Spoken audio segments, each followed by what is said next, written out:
Programme हमने किया मुफ्ती हनीफ कुरैशी हफ़िज़हुल्लाह ताला के साथ। मुफ्ती साहब ने ये चैलेंज किया बड़े दिलेराना अंदाज से, बहादुराना अंदाज से। इंजीनियर मोहम्मद अली मिर्ज़ा साहब हमारे आमने सामने बैठे हैं, रूबरू बिलमुशाफ़ा, और हम उनके साथ बैठ के नतीजा निकाल लेंगे कि कौन हक पे है और किसके अकायद बातिल हैं। क्या बात थी इंजीनियर मोहम्मद अली मिर्ज़ा हफ़िज़हुल्लाह ताला ने फरमाया, मुफ्ती मुनीबुर रहमान साहब लिख के दें कि मुफ्ती तकी उस्मानी साहब लिख के दें, इतने सारे लोग हैं, मैं किन के साथ मुनाज़रे मुबाहिसे मुकालमे करता रहूँगा, तो आउट ऑफ क्वेश्चन है कि मैं किसी के साथ बैठूँ, बैठ ही नहीं सकता। कुरैशी साहब का और राशिद रिजवी साहब का चैलेंज दोहरा के दिया इंजीनियर साहब को, बैन है यार हैं, कहते नहीं टॉप के साथ बैठूंगा, हेड है उसके साथ बैठूंगा, damage have been done, Salman Misbahi साहब के साथ मैं बैठूंगा, उनको बुला लें 26 नवंबर। मुफ्ती साहब और ये चीज आपके पास आ रहा है, हम चैलेंज करके कहते हैं मिस्टर जैन साहब को तो कम्युनिस्ट पार्टी ने तो दिला भी दिया यार, सारी पार्टी बावजूद इस अनाउंसमेंट में शायद जज्बात में उनसे एक अखलाकी कमज़ोरी का मुज़ाहरा हुआ है, और वो ये है कि उन्होंने इस अनाउंसमेंट से पहले मेरे से इस तारीख को मुतय्यन करने के वाले से किसी किस्म का कोई राब्ता नहीं किया है। तो इस तरह से बगैर राब्ता किए हुए अपनी तरफ से किसी दिन को मुतय्यन करके उस पर मुनाजरे का ऐलान कर देना, मैं समझता हूँ कि ये अखलाकी तौर पर दुरुस्त नहीं है। और मैं समझता हूँ कि ये अखलाकी तौर पर उनकी जिम्मेदारी थी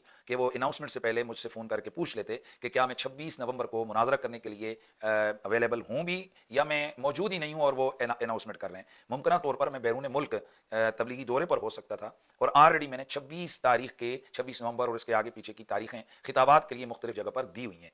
तो उस हवाले से ये उनकी अखलाकी जिम्मेदारी थी कि वो मुझसे पहले से इस तारीख की तायीन के हवाले से मशवरा करते तो ये बेहतर की है। वो हमारे एक भाई ने, उवैस रब्बानी ने भी, उसने भी यही हरकत की कि उसने पकड़ के पूरी वीडियो बना दी है, सारी गलती उससे हुई है। फिर मैंने उसे फोन पे डांटा, मैंने कहा यार तुमने ये क्या हरकत की है, तो वो कहने लगा नहीं वो ये मेरा ख्याल था उसमें से। मैंने कहा यार मैंने पूरा ख्याल क्लियर किया, फिर तुमने अपना लुकमा मेरे मुंह में क्यों डाला है? मैंने कब ये बात की हुई है?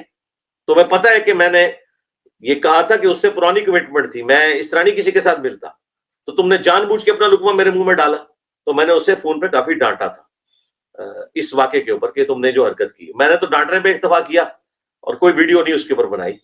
और ये भी चूंकि अभी आपका वाक़या आया तो मुझे उससे ज़हन में आ गया कि ये सारी शरारत उसकी वजह से हुई। लेकिन जो उन्होंने दूसरे मुफ्ती का या मुफ्तियों का जिक्र किया, उन्होंने तो पकड़ के वीलॉग बना के उवैस रब्बानी के साथ जो कुछ की है वो उनको अब मेरे ख्याल है रूहानी तौर पे आराम भी आ गया होगा, उन्हें पता चल गया होगा कि इंजीनियर में और बाकी लोगों में कितना फर्क है। और उसमें वो उवैस रब्बानी के साथ जो कुछ उन्होंने किया वो जस्टिफाई है वो लोग करने में, क्योंकि वो खामखा मेरे भी आपके ऊपर कमिटमेंट कर रहे हैं। मैंने कभी किसी के साथ क्या कमिटमेंट की है मुनाजरे की? कभी नहीं की है अल्हम्दुलिल्लाह। तो यहाँ पे भी नहीं थी। मैंने कहा था कि वो आपसे पुरानी बात हुई थी कि आपने कहा था कभी बुला हमें, वो 2016-17 मैंने कहा था चले आप आ जाए यार, आपसे बात हो जाएगी। तो वो कमिटमेंट मैंने अपनी, ये मेरी शराफत है कि मैंने पुरानी कमिटमेंट वाली बात कायम रखी हुई थी, उस अहद को मैंने उसकी पासदारी की है। ये कोई नई ऑफर नहीं थी, ये ज़हन में रखिएगा। लेकिन वही मैं फिर बात करूंगा, आपको बुरा लगेगा, लेकिन मैं ये बार बार इसलिए बात कर रहा हूँ कि मुझे दुख हुआ कि आपने 2-3 मुख्तलिफ सेशंस में आके ये सवाल रखा, और मुझे बड़ा अफसोस हुआ कि आप लोग अपने उस्ताद की बात को पूरे तरीके से सुनते नहीं है। जिस तरह यहूद और नसारा की बातें सुन के मुसलमान कुरान और सुन्नत के ऊपर चढ़ दौड़ते हैं, खुद ना उन्होंने कुरान पढ़ा होता है ना सुन्नत, तो भाई इधर भी सुन लो ना ये क्या बात हो रही है। तो इस तरह जिनसे आप ये बात सुन रहे हैं, तो जिस मेरी वीडियो का हवाला दे रहे हो वीडियो देख तो लें आप, ठीक हो गया जी। नेक्स्ट।